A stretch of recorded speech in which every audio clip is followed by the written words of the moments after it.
मैनवारा mixing master निर्गुणों के भाव लगा दी क्या ना व्यास रहे दे दशरथ मिक्सिंग मैनवारा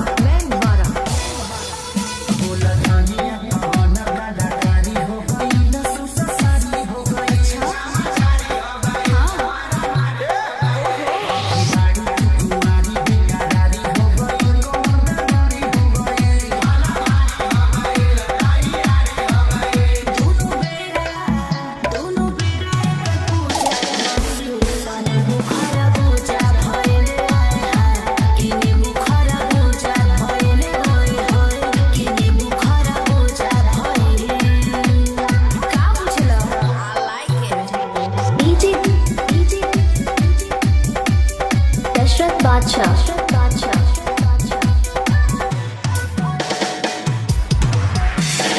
मैनवारा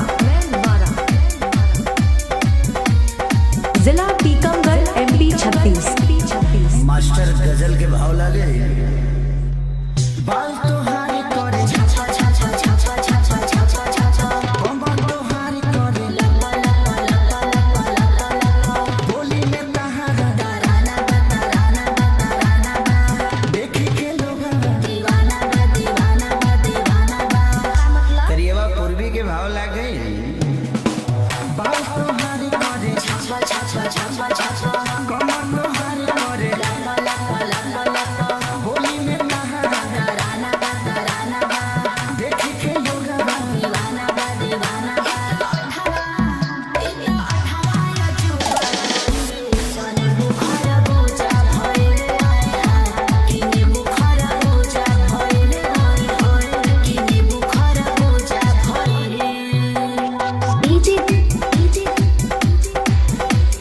दशरथ बादशाह मैनवारा जिला टीकमगढ़ MP 36। मास्टर लगन के भाव लागे आवा चले मेरा एही से दिल हमर खिलत चेहरा चढ़ो सोनामा के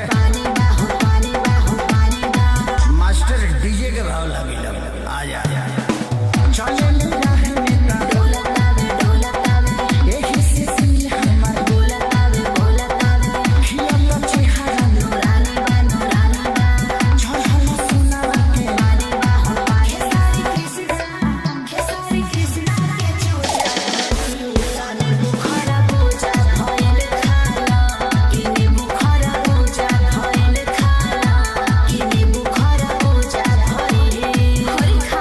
दशरथ मिक्सिंग